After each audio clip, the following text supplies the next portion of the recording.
Hermanos,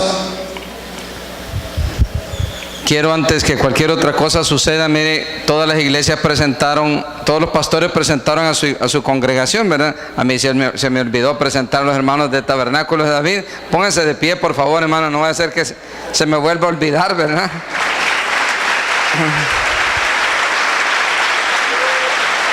Ahí están regados por todos lados. Gracias, hermano. Gracias. Bendecimos al Señor, ¿verdad? Por estar acá. Yo miraba que me hacían unos así, pero yo creí que me estaban diciendo, está bien, hermano, lo que está diciendo. Y nada de eso. Era que se me había olvidado. Muy bien, hermanos. Vamos a compartir esta mañana una porción de la palabra, pero antes de eso vamos a orar para pedirle a Dios que nos dé de su gracia en esta hora. Padre, venimos delante de ti, Señor, suplicando tu favor, tu misericordia, que es mejor que la vida. Que tú nos des de tu presencia tiempo de refrigerio, Señor, en la palabra. Que así como te has movido, Señor, en la alabanza, en la danza, en los testimonios, te puedas mover, Señor, también en el tiempo de la palabra, edificándonos, consolándonos, exhortándonos, Señor, trayendo de tu presencia un pensamiento transformador para nuestra vida. Habla a nuestros corazones, Señor, porque estamos necesitados de oír tu voz. Estamos sedientos de conocer, Señor, tu voluntad para nosotros en este tiempo. Háblanos mediante la palabra, Señor. Y Padre, te quiero pedir que me puedas usar a pesar de mí mismo, de mis imperfecciones, Señor. Muévete esta mañana hablando a tu pueblo, Señor. Dame el privilegio, Señor, de poder ser portador de un mensaje tuyo. Pero también te pido, Señor, que si hay cosas que yo no haya considerado, pero que tú quieras que tu pueblo reciba, Señor, inspira mi corazón y mi mente para que yo hable con denuedo. Bendice, Señor, este lugar, Señor, que nos ha recibido. Bendice, Señor, a cada uno de los miembros de la congregación, los ministros y ministras. Bendice, Señor, a sus pastores y muévete con poder, Señor, en esta mañana. Te lo pedimos todo en el nombre maravilloso de tu Hijo amado, nuestro Señor Jesucristo. Amén y amén. Vamos a leer, hermanos, la porción del Evangelio según Juan, capítulo 17, versículos del 20 hasta el versículo 23. Lo tenemos ahí en pantalla y dice de la manera siguiente: mas no ruego solamente por estos, sino también por los que han de creer en mí por la palabra de ellos, para que todos sean uno, como tú, oh Padre, en mí y yo en ti, que también ellos sean uno en nosotros, para que el mundo crea que tú me enviaste.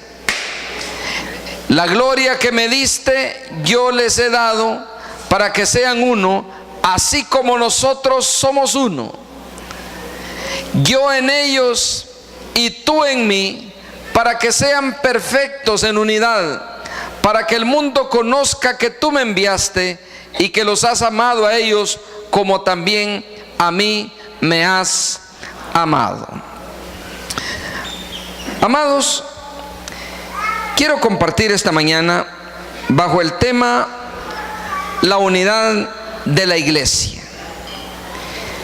Como ven, hemos leído la porción del Evangelio de Juan, capítulo 17, del 20 al 23. Y me propongo, hermanos, esta mañana, con la ayuda del Señor, animarles a ustedes, oyentes, discípulos y discípulas del Señor, a fomentar la unidad como un valor primario de la nueva humanidad en Cristo Jesús. Durante 10 años hemos compartido una relación que se ha centrado casi exclusivamente en reuniones de pastores cada 15 días, en las que ha habido aprendizaje, compañerismo, comida, ¿por qué no decirlo? Pero este tipo de relación es muy frágil y por lo general no impacta las congregaciones involucradas. A esto se suma el ausentismo de algunos por diferentes razones y las cosas que yo también ya les he mencionado, agendas ocupadas, que casi no hemos tenido la oportunidad de vernos en eventos. Esperaría yo, hermanos, que con la ayuda del Señor, de aquí en adelante, las cosas puedan cambiar y que podamos vernos un poco más seguido en eventos en los que podamos compartir juntos. La alegría de unos debe ser la alegría de otros, amén. Igual las tristezas, hermano, igual las tristezas. Yo quiero decirles, hermanos, que el Señor siempre ha estado interesado en la unidad de la iglesia.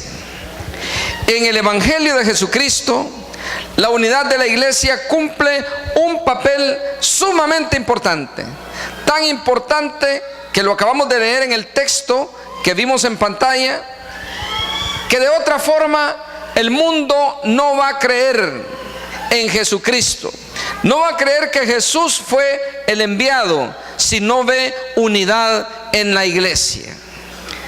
Tristemente, hermanos, la iglesia ha estado muy dividida.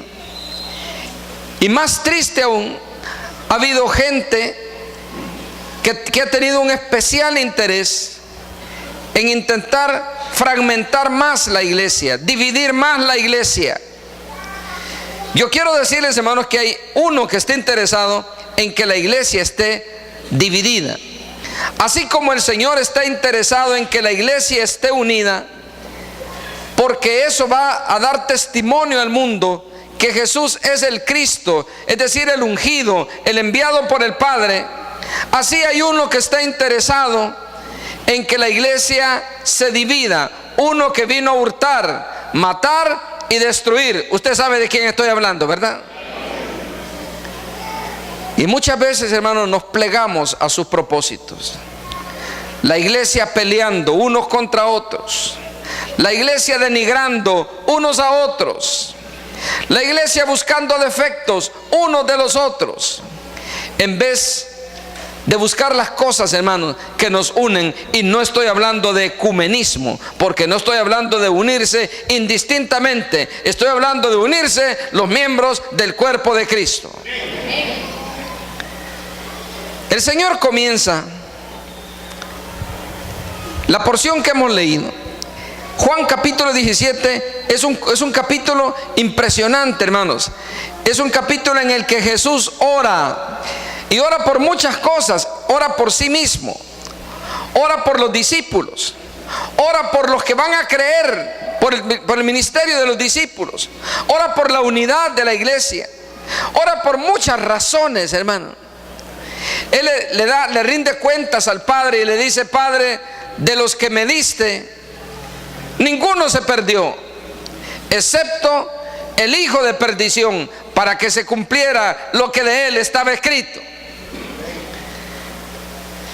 Hay detalles interesantes que los vamos a poder ver en un momento, pero me llama la atención cómo Jesús comienza, cómo su oración en esa parte.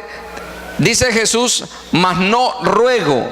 Y yo estuve consultando el texto griego, hermano, y literalmente dice ruego. Usted puede imaginarse la relación entre Jesús y el Padre, una relación perfecta, hermano. Sin embargo, hay momentos y hay varios ejemplos en los que Jesús, cuando ora al Padre, que tiene comunión perfecta con Él, no solo le pide, sino que le ruega. Y esto no significa que el Padre se haga el difícil, o que el Padre le esté diciendo: no, ya te dije que no. Sí, papá, no es eso, hermano. Lo que pasa es que el ruego en este caso, así como en Lucas 18, Lucas 8 creo que es, o 18, donde Jesús les contó una parábola acerca de la necesidad de orar siempre. Usa la misma palabra rogar. Rogar significa, hermanos, no soltar la petición. Rogar significa estar pendiente una y otra y otra y otra y otra vez. Cuando rogamos, dejamos ver nuestro corazón cómo está interesado en eso que estamos pidiendo. ¿O no es cierto, hermanos, que a nuestros padres o a nuestros jefes nosotros los rogamos por las cosas que estamos interesados? ¿Sí o no, hermano? ¿Verdad que ahí andamos detrás? Yo me doy cuenta que a veces a los jefes, pues sí, jefe, ya lo pensó. Ya te dije que no, les dicen. No, hombre, por favor, por favor. Y como el ejemplo de la viuda, que el Señor dice que esta viuda dice que había hartado la paciencia del juez, eso dice el texto griego, y que al final el juez dijo, el juez injusto, esta si no le hago justicia ahorita, no me va a dejar dormir, ¿verdad? Así es que le hizo justicia, y el Señor dice, bueno, aprendan de eso. Si el juez injusto respondió ante un ruego, ¿cómo no va a responder el Padre, hermano?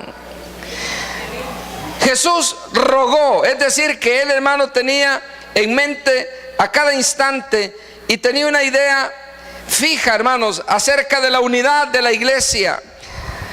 Mas no ruego solamente por estos. Él estaba orando por los 11, no por los 12. Está orando por los 11. Porque del 12º, es decir, de Judas Iscariote, ya había dicho él que se iba a perder. Pero no solo oraba por los 11, sino que también por los que han de creer en mí por la palabra de ellos. Hermanos, una noticia que a mí me parece impresionante, y creo que en algún momento la habíamos compartido, es que Jesús oró por usted y oró por mí, hermano.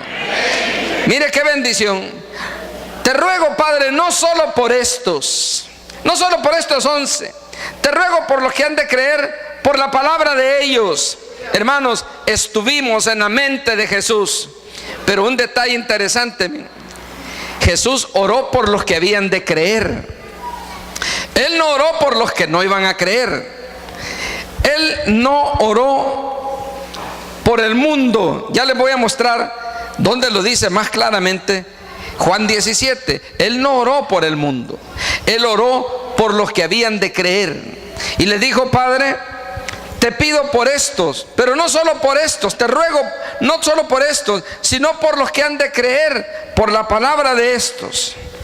Y él oró, hermano, él oró por la unidad, él oró por la unidad de estos.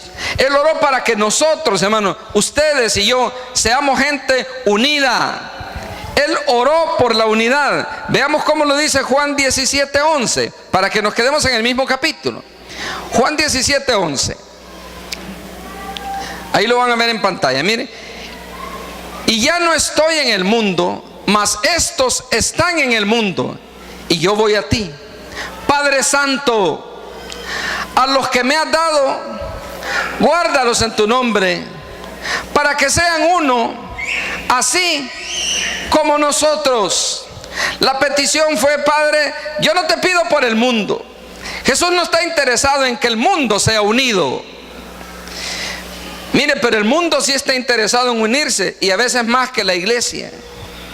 Mire, el mundo hace algunas décadas lanzó un proyecto, hermanos, que se llamó la globalización. La globalización implicaba botar barreras, botar culturas locales. Ahora se habla de tener culturas multinacionales, de tener culturas cosmopolitas. Ahora, hermanos, toda persona debe tener, toda persona culta, digámoslo así, debe ser conocedor de la cultura internacional, porque estamos hablando de botar barreras y botar fronteras. El mundo presentando su proyecto de unidad.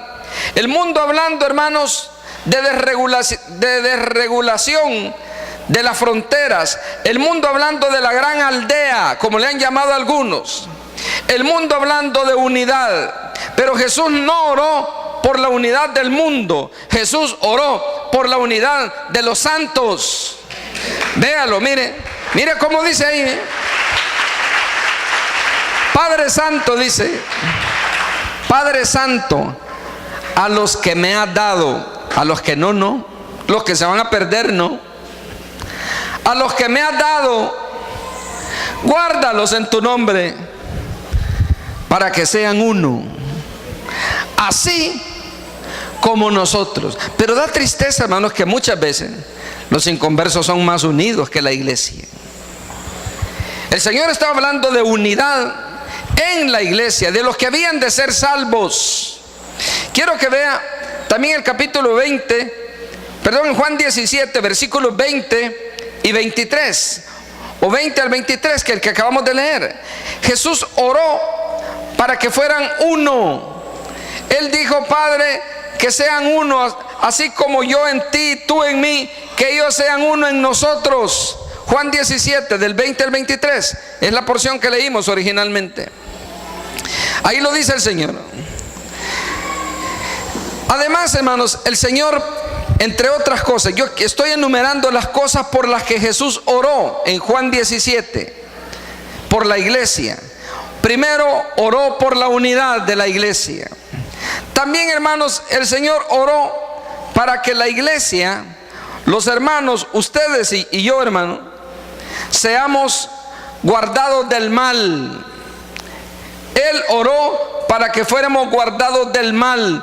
Mire, hermanos, esa frase es impresionante, pues, porque uno puede decir: bueno, Señor, si Jesús oró para que yo sea guardado del mal, ¿por qué me pasan cosas malas? ¿Por qué me asaltan? Mire, la frase, o más bien la expresión guardarnos del mal, no necesariamente significa guardarnos de cosas malas. El libro de Eclesiastés por lo menos dice 3 veces que un mismo acontecimiento le sucede al justo y al impío. Guárdanos del mal, oiga bien esto, guárdanos del mal significa, hermanos, guardarnos de la influencia del maligno en nuestros corazones.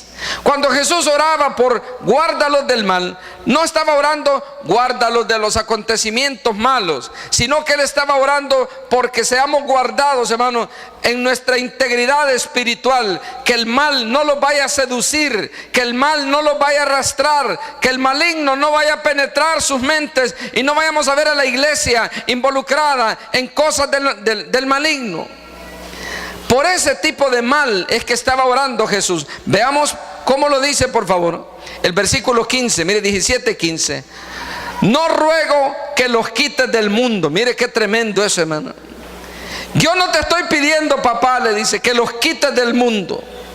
No es eso lo que te pido. Ahí déjalos en el mundo. Tienen una misión que cumplir. Lo que yo te pido es que los guardes del mal, que no se contaminen sus corazones. Mire, hermanos, qué tremendo ver a gente de la iglesia haciendo las cosas del maligno. A esas cosas me cuesta entenderlas. Cristianos metidos en maras, por ejemplo. Cristianos en narcotráfico. Cristianos en una serie de cosas, hermanos, que no son propiamente la misión que el Señor nos dijo que nosotros hiciéramos. La oración de Jesús era: Padre, yo no te pido que los quites del mundo. Yo lo que te pido, Señor, es que guardes en integridad sus corazones. Señor, que el mal no los vaya a seducir para que se vuelvan ladrones, por ejemplo, para que se vuelvan estafadores, para que se vuelvan evasores de impuestos. Guárdalos del mal, Señor. El mal usa muchas artimañas. El mal usa cosas que son muy atractivas y los pueden seducir. Mire, hermanos, las tinieblas se gozan cuando un cristiano es seducido por las cosas malas. Y cuando lo ven caer, hay fiesta en el infierno, hermano. Le dan más duro al fuego, hermano. Encienden más la llama. Guárdalos del mal. No dejes que sus corazones se corrompan. Eso es lo que el Padre está pidiendo. Pero además de eso, hermano, el Señor pidió, para completar eso, por la santidad de la iglesia. Juan 17:17. Ahí lo van a ver ustedes en la pantalla. Juan 17:17. Jesús mismo decía: yo me santifico por ellos. Juan 17:17. Me santifico por ellos. Pero él decía: santifícalos en tu palabra. Tu palabra es verdad. Así es que una tercera razón por la que Jesús oró, hermano, fue por la santidad de ellos. Mire, santifícalos en tu verdad, tu palabra es verdad. Hermanos, miren, no hay otra forma de avanzar en la santidad nuestra, si no es mediante la exposición de la palabra. Y no estoy hablando, hermanos, de la predicación única y exclusivamente aquí en el templo. Aquí algunos oyen, otros no oyen, porque están jugando, otros porque están dormidos. Despierte el que tiene ahí al lado. No oyen, hermano. Mire, si es que yo creo que tengo algún efecto narcótico quizás, hermano, o somnífero. Mire, es parándome al frente y algunos empiezan a doblar la cabeza. Y uno a saber en qué están pensando, porque con una gran sonrisa que se duermen. Qué terrible, hermano. O es que reciben por sueños la revelación quizás, ¿no? Pero hermanos, la exposición de la palabra del día domingo, del día jueves que ustedes se reúnen, el martes, no es suficiente, hermano. La palabra la entendemos mejor en los equipos de pacto. En los equipos de pacto no hay predicación, usted ya lo conoce, ya hay gente involucrada aquí en los equipos de pacto.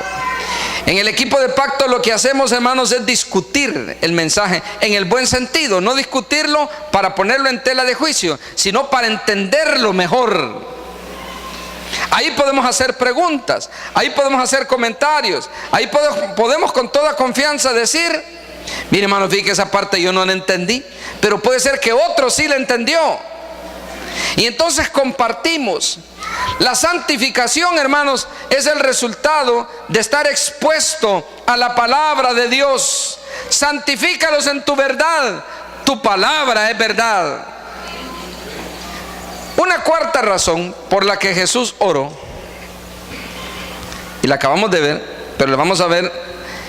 Vimos el versículo 15, por cierto, lo vimos, que decía: no te pido que los quites del mundo, sino que lo que te pido es que los guardes del mal. Pero quiero que vea el versículo 18, Juan 17, 18. El Señor nuevamente dice: como tú me enviaste al mundo, así yo los he enviado al mundo. Y que regresemos ahora al versículo 15. En el versículo 15 dice el Señor: no ruego, mire cómo dice, no ruego que los quites del mundo, sino que los guardes del mal. Y en el 18 que acabamos de leer dice: como tú me enviaste al mundo, así yo también los he enviado al mundo. El Señor en su oración está diciendo: Padre, yo no te pido que los quites del mundo, porque ellos tienen una misión que cumplir ahí en el mundo. No te pido que los quites del mundo, sino que te pido que los uses en el mundo para dar testimonio de mí, es decir, de Él. Él está diciendo, hermano: por esto creerán que tú me enviaste, Padre. Si ellos son uno, el mundo va a creer que tú me enviaste. Tenemos una misión importante que cumplir como iglesia, hermano, y que le estamos pasando por alto. La misión es ser unidos. Ser unidos. La unidad, hermanos, no se fomenta en los grupos grandes. La unidad se fomenta en los grupos pequeños, en el equipo de pacto. Ahí puede usted practicar la unidad. Mire, hermanos, es muy difícil desde aquí, y peor con una congregación como esta, hermano, así de grande. Aunque me cuesta a mí con unos 4 pelones que tengo y como 7 con pelo.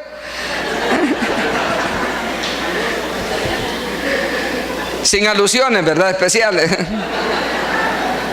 Con que me cuesta, hermano, desde enfrente yo no puedo pastorearlos a todos. El pastoreo se hace mediante los grupos pequeños. Ahí es donde podemos pastorear. Ahí es donde nosotros podemos hacer coinonía, comunión. Ahí es donde nos podemos enterar del dolor o de la alegría del otro. Uno, hermanos, de pastor, yo no me doy cuenta de todo, pero yo sí me doy cuenta de lo que pasa en los dos equipos de pacto que yo tengo, hermano. En el equipo de pacto de líderes y en otro equipo de pacto que funciona en la casa del hermano Oscar Flores. Se llama Oscar igual que yo. Oscar Alexander Flores. Ahí en el equipo de pacto que funciona en su casa, ahí sí me doy cuenta. Ahí sí, yo estoy al tanto, hermano, de lo que le pasa, de lo que no le pasa, de qué le duele, de qué no le duele, si está de turno, si no está de turno, si anda posturno, si está desvelado, si tiene gripe. Yo sé todas las cosas. ¿Por qué? Porque en el grupo pequeño estamos conectados, hermanos. Ahí estamos conectados. Yo sé que mi hermano Daniel Pineda, por ejemplo, en el trabajo le han exigido que supervise más, y por eso él tiene que trabajar más horas en la noche. ¿Por qué sé eso yo? Porque es de mi equipo de pacto. Pero los demás no se enteran de eso, y yo tampoco me entero de eso de los demás. Es en el grupo pequeño. Ahí, hermanos, es donde nosotros podemos trabajar la unidad de la iglesia. Desde ahí se fomenta. La oración de Jesús era: Padre, no te pido que los quites del mundo. Lo que te pido es que los uses en el mundo, que los guardes del mal. Y yo los he enviado para dar testimonio con su vida, con su unidad. Los he mandado a dar testimonio de que tú me enviaste para que los demás crean. ¿Sabe qué es lo que no deja creer a la gente, hermano? Es la falta de unidad de la iglesia. Eso dice Jesús. Cuando el mundo vea que somos uno, entonces van a creer que tú me enviaste, Señor. Entonces van a creer que yo soy el enviado, el ungido, el Cristo. Eso es lo que Jesús estaba diciendo. Vea cómo Jesús entonces estaba orando por eso. Y también, hermanos, de las 4 peticiones que él hace, solamente acerca de la unidad pidió que fuéramos perfectos. Yo les he dicho que oró por 4 cosas. La primera es por la unidad, la segunda es por ser guardados del mal, la tercera es por la santificación, y la cuarta es que no nos quite del mundo, sino que nos use en el mundo. Pero de las 4 peticiones, solo por la unidad pidió él que fuéramos perfectos. Detalle interesante, hermano. Véalo por favor en el versículo 23 de Juan 17. Juan 17, 23 claramente dice: para que sean perfectos en unidad. Mire, yo en ellos y tú en mí, para que sean perfectos en... Hermanos, él no pidió que fuéramos perfectos en santidad. Él no pidió que fuéramos perfectos, y ahora eso no es excusa tampoco, ¿verdad? Él no pidió que fuéramos perfectos en ser guardados del mal. Él no pidió que fuéramos perfectos ministerialmente hablando. Él pidió que fuéramos perfectos en unidad. Hermano, es una petición importante de Jesús al Padre. Padre Santo, esa fue la palabra que usó. Te ruego para que ellos sean uno, y no solo por ellos, sino por los que han de creer por la palabra de ellos, para que sean uno y para que sean perfectos en unidad. Hermano, nos hace falta bastante que trabajar la unidad. ¿Está de acuerdo conmigo, hermano? Nos hace falta mucho trabajar en la unidad. Mucho, hermanos. Nos hace falta bastante a la iglesia cristiana trabajar en la unidad. Estamos más orientados a buscar diferencias. Y estoy hablando dentro del cuerpo de Cristo. Yo no estoy hablando de otras movimientos religiosos. Estoy hablando de gente creyente en Cristo Jesús. En vez de orientarnos a las diferencias, deberíamos de buscar, hermanos, unirnos en lo esencial. Lo esencial es que Cristo es el Señor. Amén. Sí, amén. Estos 5 pilares son esenciales: la gracia, la fe, Jesús, la palabra y la gloria única y exclusivamente para Dios. Él oró entonces de las 4 cosas. Él pidió solamente por la unidad que fuéramos perfectos. Además también, hermanos, en el versículo 21, si volvemos a nuestro texto, en el versículo 21, Juan 17, 21, usted puede ver ahí varias cosas. Él oró diciendo: para que todos sean uno, como tú, oh Padre, en mí y yo en ti, que también ellos sean uno en nosotros, para que el mundo crea que tú me enviaste. El deseo del Señor es que todos los creyentes seamos uno. No nos confundamos, hermanos. No se trata de hacer unidad con el mundo o con todo el mundo. Recuerde que Jesús dijo: yo no estoy orando por estos del mundo, estoy orando por estos 11 y por los que han de creer por ellos. Notemos que Jesús, entonces, hermanos, no oró por el mundo, sino solo por los creyentes. Veámoslo en dos textos más. Juan 17:9. Ahí está bien claro. Y también el versículo 20. Yo ruego por ellos. Mire cómo dice el Señor: yo ruego por ellos, no ruego por el mundo. Lo lee bien desde ahí, hermano. Jesús no oró por el mundo. Jesús no oró por los que se iban a perder. Jesús oró por los que me diste, por los que van a creer. Yo no ruego por el mundo, sino por los que me diste, porque son tuyos. Por eso oro por ellos. Ahora, hermano, yo quiero aclarar también que esto no significa que usted no va a orar por un inconverso. No me vaya a decir eso. Usted no sabe si esa persona, el Señor la va a llamar. Así que sí hay que orar por ellos. Pero Jesús está diciendo aquí: yo no ruego para que la iglesia se una con el mundo. Hay una tendencia, hermanos, de la iglesia a incorporar las cosas del mundo para hacerla atractiva y que la gente se acerque más a las congregaciones. Pero Jesús dijo: yo no oro por el mundo, yo oro por los que me diste, porque son tuyos. Versículo 20 de siempre del capítulo 17, Juan 17:20. Mas no ruego solamente por estos, sino también por los que han de creer en mí por la palabra de ellos. Jesús oró por los que habían de creer. Así es que el deseo del Señor, hermanos, es que los creyentes seamos gente unida. Pero qué tremendo, hermanos. En la iglesia hay gente que no se meten unos con otros. Mire, hermano, yo nunca creí que escuchara con mis oídos algunas. Bueno, ¿y con qué otra cosa voy a oír? Con los ojos no puedo oír, pero es una forma de decirlo, hermano. Nunca creí que escuchara palabras como esta. Tuve en la iglesia una familia que nosotros empezamos a trabajar las comunidades marginales. Y un día me dijo el hermano: quiero hablar con usted. Dígame, hermano. Hermano, hemos decidido retirarnos de la iglesia. Bueno, le digo, está en su derecho, pero explíqueme por qué. Es que, hermano, me dice, nosotros no queremos que nuestras hijas se relacionen con esa clase de gente. Y le digo, cuando dice esa clase de gente, usted es consciente, ¿no? Usted se da cuenta que está hablando de hermanos en Cristo.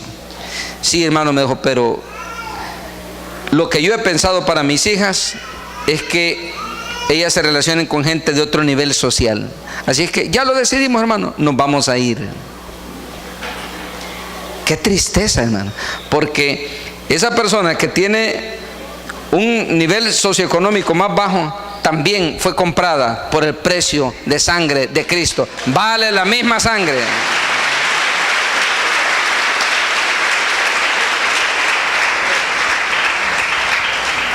Pero mire, esas cosas suceden en la iglesia, hermano. Hay gente que llega tarde para no hablar con nadie y se va temprano. Cuando estamos orando para cerrar, de repente ya no están. Uno cree que vino el carro de fuego y se lo llevó, ¿no? Ya no están porque no hablan con nadie, hermano. No se relacionan con nadie. Y la oración de Jesús fue: Padre, yo te pido que sean uno. Te pido que sean uno. Y Él puso un parámetro. Así como yo en ti y así como tú en mí, o al revés, como tú en mí y yo en ti, que así sean uno. Que esa unidad sea tan perfecta, porque es por lo único que pidió perfección, tan perfecta como tú estás unido conmigo y como yo estoy unido contigo. La unidad de la iglesia, hermano, es un elemento sumamente importante para el testimonio al mundo entero. La unidad por la que Jesús ruega no es simplemente, hermanos, una unidad física o externa. No se refiere al simple hecho de estar juntos, aunque es bueno. La Biblia lo dice: mirad cuán bueno y cuán delicioso es habitar los hermanos juntos en armonía. Y lo compara con el rocío de Hermón, y lo compara con la unción que desciende sobre la barba de Aarón. Así de bueno es, porque ahí envía Jehová, dice, salvación y vida eterna. Pero no solo eso, hermano, aunque ahí considera la armonía. La unidad de la que Jesús habló no es una unidad estructural. Uno puede estar unido a una red y no asistir nunca, y eso no lo hace unido. Tal vez esté unido de la cabeza, ¿eh? Se le unieron los cables, pues. La unidad no es estructural. Uno no está unido porque figura en una estructura. Uno está unido por relaciones, hermano. La iglesia no es estructura, la iglesia es relación. La unidad es estructural. Y para evitar esa mala interpretación de que podríamos haber dado nosotros, de que la unidad es estructural y no relacional, Jesús, hermanos, se anticipa y pide al Padre que la unidad de todos los creyentes se parezca a la que existe entre ellos dos, en la unidad eterna entre el Padre y el Hijo, entre el Hijo y el Padre. En ambos casos, la unidad, hermanos, es de índole definitivamente espiritual, porque ellos, como personas de la Trinidad, son dos personas diferentes, pero unidos en un mismo propósito. El apóstol Pablo, cuando escribió la carta a los Efesios, un documento, hermanos, precioso, valiosísimo para la iglesia de todos los tiempos. Entre paréntesis les cuento que en la carta a los Efesios, el apóstol Pablo, hermanos, plantea el plan cósmico de Dios. En la carta a los Efesios, el apóstol Pablo habla de la nueva humanidad, el nuevo hombre, una nueva humanidad que Dios está construyendo sobre la base de la reconciliación de todas las cosas en la persona de Cristo Jesús, las que están en el cielo y las que están en la tierra. En la carta a los Efesios, el apóstol Pablo dice que había un misterio que antes no había sido revelado, pero que le fue revelado a él. Y el misterio es que Jesús derribó la pared intermedia que dividía a los judíos y a los gentiles, a los hombres y a las mujeres, a los esclavos y a los libres, y que ahora de todos ha hecho un solo hombre, una nueva criatura en Cristo Jesús.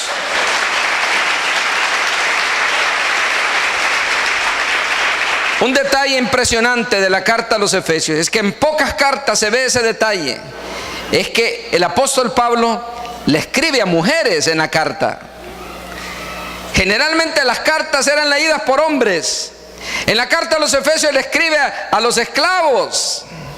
En la carta a los Efesios le escribe a los patronos. En la carta a los Efesios le escribe a los hijos y a los padres. Le escribe a las esposas y al esposo.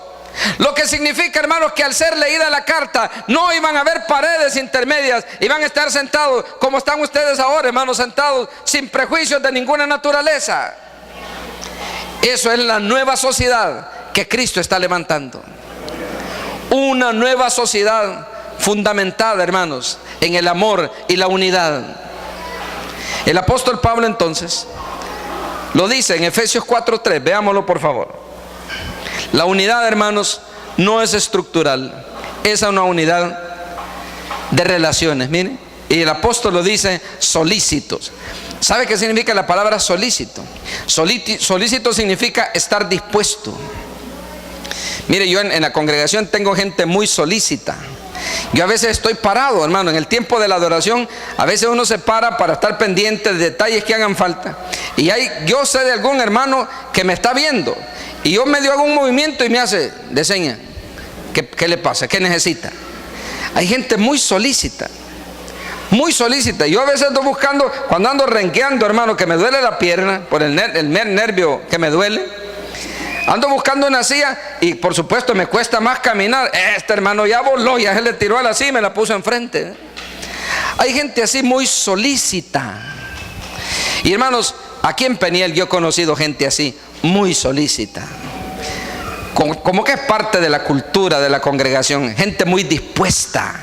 El apóstol Pablo está diciendo: solícitos en guardar la unidad del Espíritu en el vínculo de la paz. Mire, es la unidad del Espíritu. La unidad del Espíritu. No es una unidad estructural, hermano, sino que Pablo les está diciendo a la nueva humanidad: sean así, hombres, solícitos en guardar la unidad, prestos a proteger la unidad. Y para eso Pablo les habla de los nuevos valores. No es mi tema hoy, aunque me pica la lengua por meterme a hablar de la carta a los Efesios, pero no es mi tema hoy. Pero Pablo, a partir de ese versículo, él les revela los nuevos valores de la nueva humanidad. El que robaba le dice: ya no robe, hombre. Los que mentían, ya no mientan, hombre. Los chismosos, ya no anden chambreando. Por ahí pateé algún callo, quizá. Pero hermanos, solícitos, sean solícitos, le dice Pablo. Él habla de los nuevos valores, habla de la unidad de la iglesia, habla de la santidad de la iglesia, y les dice: sean solícitos en guardar esa unidad del Espíritu. Eso significa: no permitan, hermano, que un hermano ande hablando mal de otro hermano. No permitan que la unidad se quebrante. Jesús ha derribado paredes. No anden hablando de diferencia entre judíos y gentiles, entre hombres y mujeres, esclavos y libres. Mejor esfuércense por mantener la unidad del Espíritu. Ese es el llamado que tiene la iglesia. Solícitos en guardar la unidad del Espíritu.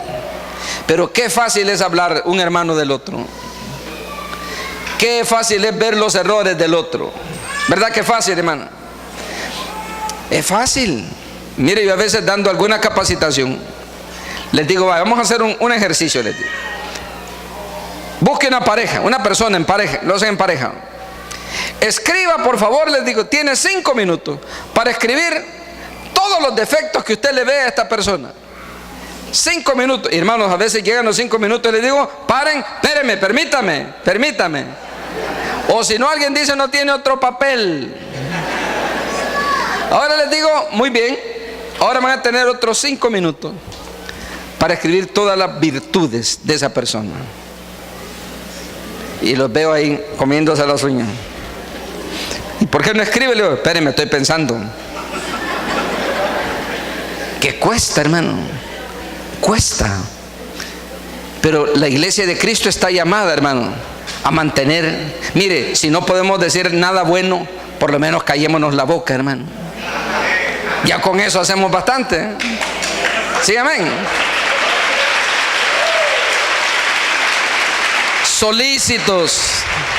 Solícitos en guardar la unidad del Espíritu. Vamos a dejar Efesios un ratito, aunque tal vez algún día lo compartimos, hermano, Efesios. Y si no, que su pastor se los comparta también, ¿ven? Hermanos, es claro que el Padre, el Hijo y el Espíritu Santo son uno en esencia. Y que además de esa unidad, los creyentes, por otra parte, son uno también en mente, en esfuerzo y en propósito. Yo creo que ahí podemos hablar de unidad.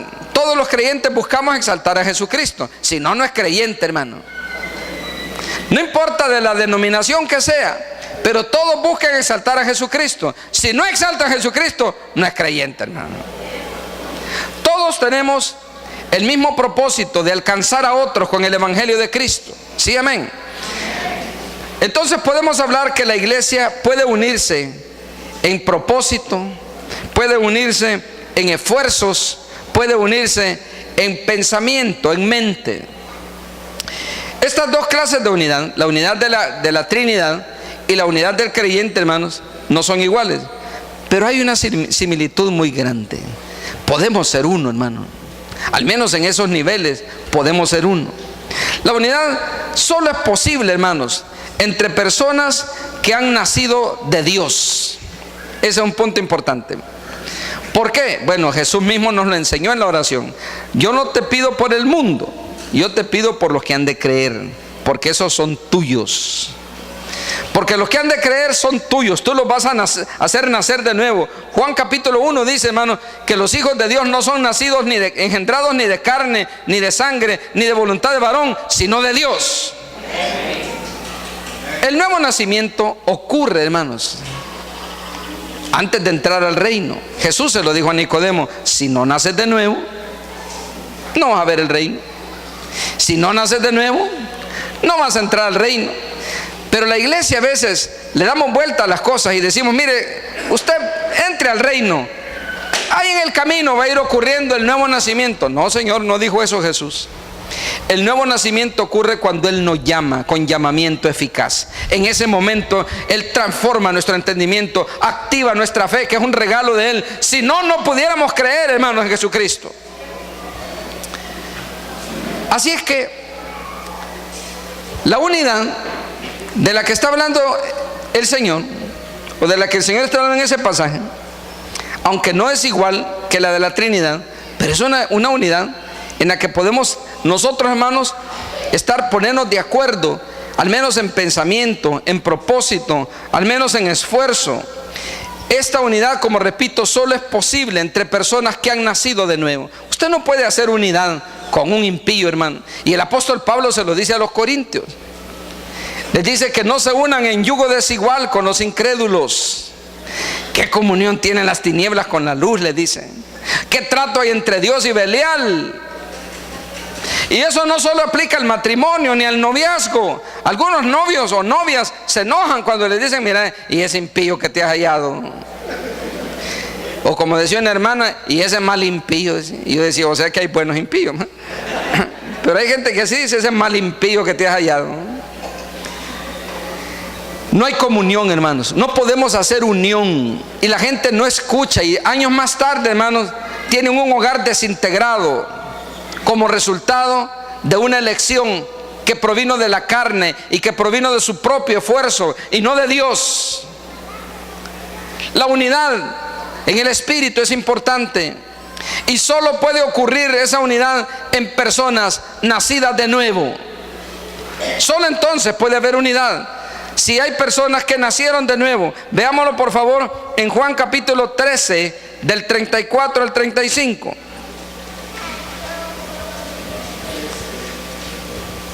Es en el amarse unos a otros que ocurre la unidad del Espíritu.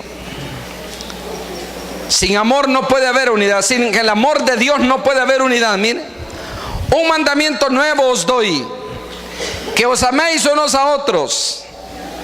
Esto es lo nuevo del mandamiento, mire, porque hasta ahí era el mandamiento antiguo: amarás a tu prójimo como a ti mismo. Pero la parte nueva está después del punto y coma: como yo os he amado, que también os améis unos a otros. Versículo 35. En esto conocerán todos que sois mis discípulos, si tuviereis amor los unos con los otros. Hermanos, ¿cómo se identifica un discípulo del Señor? Una discípula del Señor es gente que ama. Ese amor no es posible. Según Romanos 5, el amor de Dios ha sido derramado en nuestros corazones. Según 1 de Juan capítulo 4, versículos 7 y 8, el que no ama no ha conocido a Dios, porque Dios es amor. Así es que, hermanos, solo las personas nacidas de nuevo pueden ser gente que ame, y el amor es la base sobre la cual se construye la unidad en el Espíritu. Yo no puedo amar a alguien, no puedo ser unido con alguien a quien no amo, hermano. No puedo ser unido con alguien a quien no amo. El amor es prerequisito para la unidad. También veamos cómo lo dice Juan capítulo 15, versículo 12 y versículo 17. Veamos primero el 12. Este es mi mandamiento: que os améis unos a otros como yo os he amado. Veamos hoy el versículo 17. Esto os mando, que os améis unos a otros. Ese es el mandamiento del Señor. Hermanos, la oración de Jesús es que sean unos. Yo sé que el tiempo se me está terminando ahorita, el tiempo de predicación. Si no, yo voy a vivir bastante, hermano, por la gloria del Señor. Pero me quiero centrar en una idea más, para que el mundo crea. Eso es lo que el Señor dijo. Que sean uno, Padre, para que el mundo crea. La desunión, el sectarismo, el aislamiento no testifican a favor de Cristo, hermano. ¿Escuchó eso? La desunión, el aislamiento. Cuando hablo de aislamiento es de hacer esos grupitos, hermano, y que un grupito no le habla al otro y que otro al otro. Hermano, en este turno no me ponga, porque ahí está esa persona y hermano, cualquier cosa pídeme menos que le hable yo a esa persona. Yo sé que aquí en Peniel no ocurre, solo allá en Tabernáculo de David, ¿no? Pero por si las dudas lo digo. La desunión, hermanos, no testifican a favor de Jesucristo. El mundo se confunde cuando ve divisiones en lugar de unidad. No sabe qué creer ni sabe a quién creer, hermano, y termina no creyendo. La gran misión que tenemos, aparte de la gran comisión es hacer discípulos. Pero ¿cómo va a ser discípulos, hermano, con una iglesia desunida? La unidad testifica a favor del testimonio de Jesucristo. La unidad de la iglesia es importante porque mediante ella el mundo creerá que Jesucristo fue enviado por el Padre y la iglesia fue enviada por Jesucristo. Si no, no nos van a creer, hermano. Es importante tener claro que la unidad no debe ser a costa del sacrificio de la verdad. No estoy hablando de unirnos con sectas, ni estoy hablando de unirnos con el mundo. Estoy hablando de unirnos la iglesia de Cristo. Luego, hermanos, en el versículo 22, veamos el texto nuestro, Juan 17, 22. El Señor nos da un recurso. Recurso es una palabra que se queda corta para lo que trato de describir, pero no encuentro otra palabra, hermano. Nos da un recurso sumamente valioso. Juan 17, 22. En el texto que hemos leído, el Señor dice que nos da algo para cumplir con el propósito de ser uno. Bueno, de todas maneras, mientras lo ponen ahí, el recurso que el Señor nos da es su gloria. La gloria que me diste. Todavía no ha aparecido. La gloria que me diste, dice, al principio. Esa gloria yo les he dado para que sean uno. Eso merece una explicación. Porque, y voy a aprovechar el versículo 23 para cerrar, ¿verdad? Porque en el versículo 23, después de hablar de la gloria, en el versículo 22, el 23 dice: yo en ellos y ellos en nosotros. No, yo en ti como tú en mí y ellos en nosotros. Hoy sí ya está ahí, mira.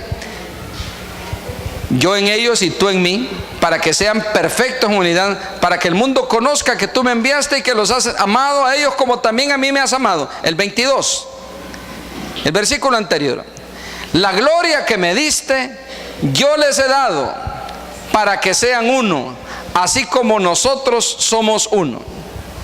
Hermano, la idea de la gloria es una idea tomada del Antiguo Testamento, que Juan la utiliza en el capítulo 1 también, cuando dice que el verbo se hizo carne y vimos su gloria.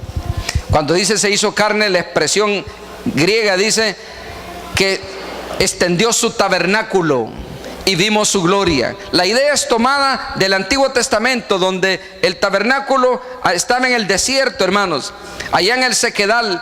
Pero en ese tabernáculo la gloria de Dios se manifestaba, la presencia de Dios se manifestaba. Cuando Jesús dice la gloria que me diste yo les he dado, Él está hablando de eso. Juan dice en el capítulo 1: y el verbo se hizo carne y habitó entre nosotros y vimos su gloria, gloria como el unigénito del Padre. Vimos su gloria. Lo que Juan está diciendo es que lo que vieron fue la presencia de Dios en la vida de Jesús. Ahora Jesús dice, la gloria que me diste. La palabra es doxa, la palabra griega doxa, que también implica presencia. Es como que dijera Jesús, así como tú me has dado tu presencia en mí, así yo les he dado mi presencia en ellos, para que el mundo les crea. Es decir, no están solos. La gloria de Dios debe ser visible en nuestras vidas, hermanos, para poder hablar de unidad. Y la gloria de Dios es visible, es perceptible en nuestras vidas mediante el amor, hermano. El que no ama no ha conocido a Dios, porque Dios es amor. La gloria que me diste, la presencia tuya en mí, Señor, yo se las he dado a ellos también, para que el mundo crea. Es decir, no van con las manos vacías, van con una vida transformada, van con un rostro diferente, con pensamiento diferente, con nuevas intenciones, van con una visión del mundo y de la vida diferente. Por eso es que la unidad solo es posible, hermanos, en las personas nacidas de nuevo, con gente transformada por el poder del Señor. La gloria que me diste, yo se las he dado.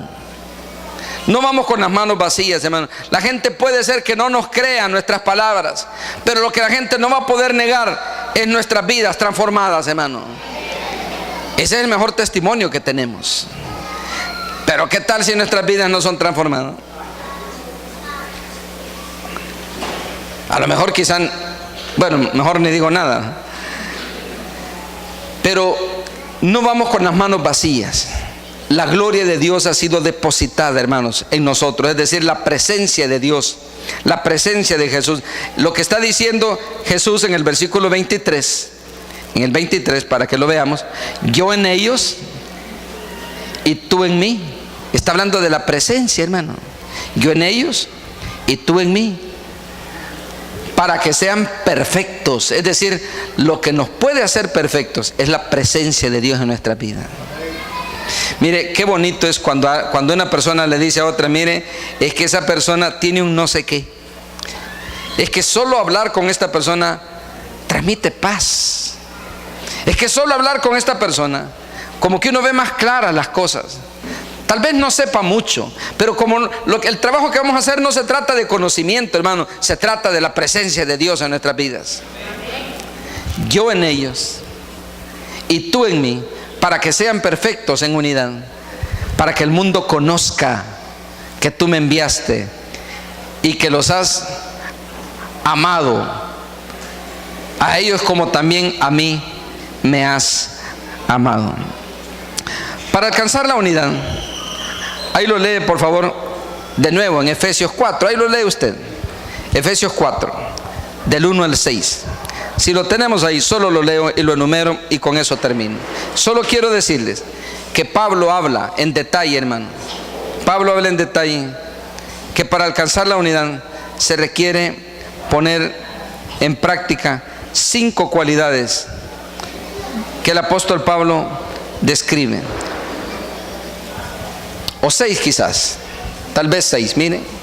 Yo pues preso, Efesios 4, del 1 al 6, yo pues preso en el Señor, os ruego que andéis como es digno de la vocación con que fuisteis llamados, con toda humildad, ahí está la primera, y mansedumbre, soportándoos. Pablo está hablando de la unidad, hermano. Mire, eso le hace falta a la iglesia no es tolerante, hermano. Mire, hasta los testimonios que dan algunos, se ponen a platicar dos y me dijo tal cosa. Yo le dije, que la próxima vez, mira, conmigo no te metas. Y el otro le dice, vaya, le aplaude, ¿verdad? Aplaudimos esas cosas. A quien dice cosas más groseras. Humildad, mansedumbre, paciencia, hermanos, para soportarnos unos a otros. Miren, soportándoos con paciencia los unos a los otros en amor. Siguiente versículo. Solícitos, ahí está otra vez, miren, solícitos en guardar la unidad del Espíritu en el vínculo de la paz. Hermanos, así como el Padre está en nosotros, está en Jesucristo y Jesucristo en nosotros, de esa manera, hermanos, es como nosotros podemos poner en práctica estos 5 elementos de los que Pablo habla. Pablo habla de una nueva humanidad, como ya les dije. Y hermanos, esa unidad solo es posible después del nuevo nacimiento.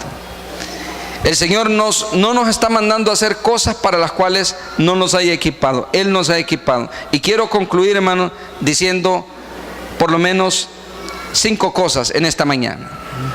Número 1, el deseo del Señor es que todos los creyentes seamos uno. Número 2, la unidad de la iglesia no es estructural, sino que es espiritual, es relacional. Número 3, la unidad de la iglesia es importante porque mediante ella el mundo creerá que Jesucristo fue enviado por el Padre y que la iglesia fue enviada por Jesucristo. Hasta cohetes, Jaime.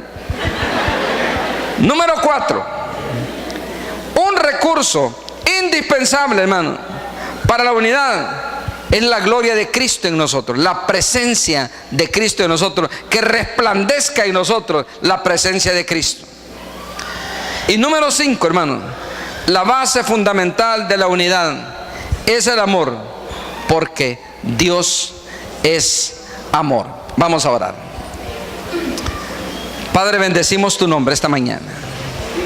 Te damos gracias, Señor, por estos 10 años de trabajo, de ministerio. Y te pedimos